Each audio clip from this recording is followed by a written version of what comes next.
ท่านผู้ชมเรามาชมคลิปไอติมอีกแล้วนะคะวันนี้เราจะมารีวิวตุ๊กตานึ่งเรืองแสงได้นะคะมีทั้งปลาแกะลูกหมาแล้วก็จะเป็นที่แมวนะคะ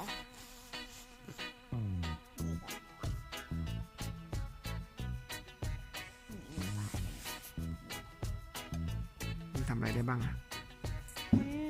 มันนุ่มนิ่มยืดแล้วก็เรืองแสงได้ค่ะ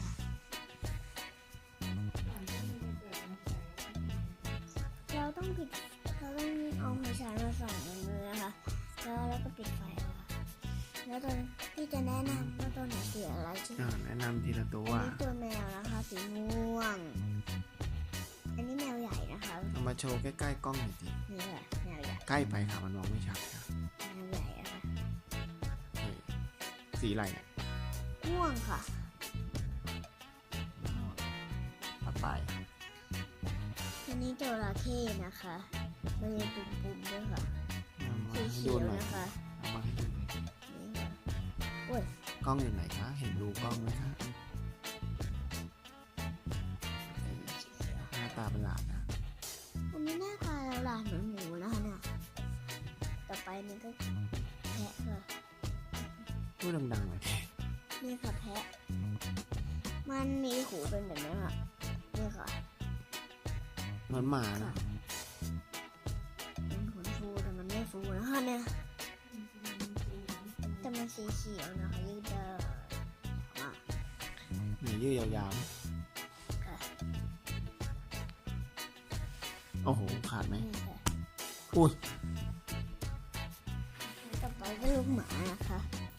มันก็ยืดได้กันเนี่ยมันใสนะเนี่ยพี่ดูเดี๋ยวใส่หน้าเหมือนตะลามเลยมันก็คือลูกหมานะคะมันสีเขียวนี่ค่ะสีเขียวต่อไป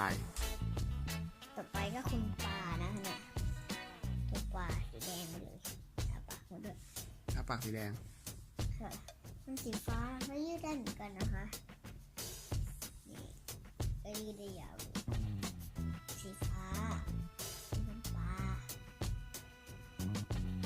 ต่อไปตัวสุดท้ายหมดแล้วหมดแล้วเลยมารีวิวบ้านกันนะยังไม่ได้ดูเลยว่ามันเรืองแสงยังไงเรืองแสงอะไรนะคะนี่เรืองแสงต้องทำไงก่อนต้องให้แสงมันก่อนเปล่าใช่ค่ะนี่เขามีแสงให้นี่แสงนี่จะทดสอบของจริงเปิดก่อนยังไม่ได้แสงเลยส่องแสงไว้ที่ตัวมันก่อนนับ1 ถึง 10 1 2 3 4 5 6 7 8 9 10แล้วเราก็แม่ปิดไฟสิตัวที่1กันบอยไหนมาให้ดูกล้องทีนี่ค่ะนี่พอปิดไฟแล้วเราก็จะเห็นมันชัดเจนเปิดไฟได้ แต่ตัวอื่นยังไม่เห็นนะคะแต่ยังเห็นเราต้องให้แสงให้กับทุกตัวปิมโชว์ที่ตัวไหนที่มันรับสามารถเรืองแสงได้มากที่สุดนี่ค่ะตัวนี้ค่ะปลาค่ะสีแดงมาเลยให้แสงมันก่อนค่ะเปิดแล้วปลานี่เขาเป็นแชมป์ใช่ไหมแชมป์รับแสง1 2 3 4 5 6 7 8 9 10ปิดไฟ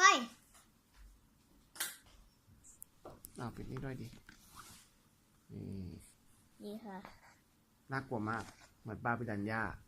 เปิดไฟ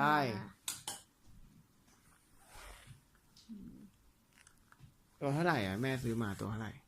ต่อไปตัวแมวมั่งเลยนะคะเนี่ยนี่เหมือนกันตัวอ้วนด้วยแสงมาแม่เตรียมรอปิดไฟ1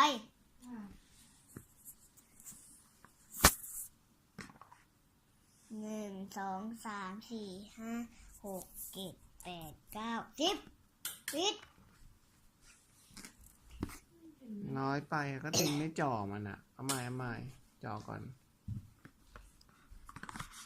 จ่อให้ไฟมันโดน 1 2 3 4 5 6 7 8 9 10ปิด มันเร็วเกินไปก่อนมันรับแสงหรือยัง ได้ที่ตูดครับ เป็นจุด น้อยมาก เปิดไฟโอเค ต่อไปตัวปลาบ้างเลยนะคะ ตัวพายไปแล้วไง ต่อ พอ ไป แล้ว ก็ตัวลูกหมาอ้องเลยไหมคะ โอเคแล้วพอแล้วเดี๋ยวให้เพื่อนไปซื้อได้ที่ตลาดตัวละเท่าไหร่ ตัวละ20ใช่ไหม 20 บาทบ้าง10 บาทบ้างแล้ว แต่เจอร้าน 20 บา ถู ท กหรื บ้า อง แพง นะคะ โอเค แม่ซื้อจากที่ทำงาน10 บาทค่ะ เราจบคลิปนี้ก่อน แล้วมารีวิวบ้านกันบ้างไหม ฮะ รีวิวบ้าน จบคลิปนี้ก่อนสิลูก ทีละคลิป จบคลิปนี้แล้วนะคะ ตอนจบพูดยังไง ขอบคุณค่ะ ที่มาชมคลิปนี้กับคลิปไอติม กดซับสไครต์กระดิ่ง